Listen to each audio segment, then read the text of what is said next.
গরমের দিন হওয়ায় কোরবানি উপযোগী এসব গরুকে নিতে হয় অতিরিক্ত যত্ন। ৩ বেলা খাবারের পাশাপাশি ৩ বেলা গোসল করাতে হয় এসব গবাদি পশুকে। গরুর সুস্বাস্থ্য রক্ষায় খাওয়ানো হয় অর্গানিক খাবার।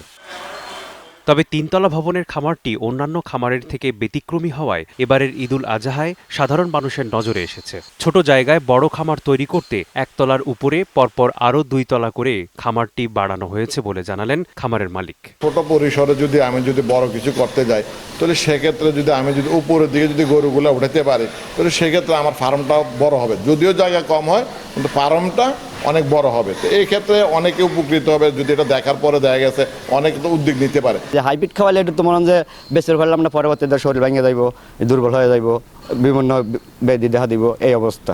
আর খাদ্য মনে হয় যে আমরা দেশে যেটা খাওয়াইমু, আর ঘাস খেয়ার যেটা অরিজিনাল খোল বসে যেটা খাওয়াইমু, এটা মনে হয় তার শরীরে ধরে রাখবো, ভাঙব না শরীরটা।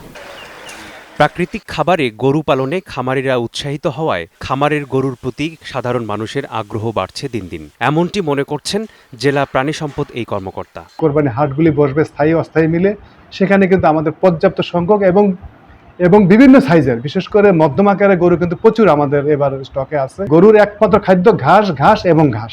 প্রশাসন আছে, আমাদের মোবাইল কোর্ট থাকবে, আমাদের ভেটেরিনারি মেডিকেল টিম থাকবে। সেক্ষেত্রে যদি কোনো কারণে ছড়িয়ে পড়ে যে এই গরুটি অন্যভাবে মোটা তাজা করা হয়েছে, তাহলে কিন্তু ওই গরুটি বিক্রি হবে না এবং তাকে ওই হাট ছেড়ে যেতে বাধ্য করা হবে। এবছর কুমিল্লায় কোরবানির জন্য পশু চাহিদা 2,30,000-এর মতো হলেও কোরবানিযোগ্য পশু রয়েছে 2,60,000।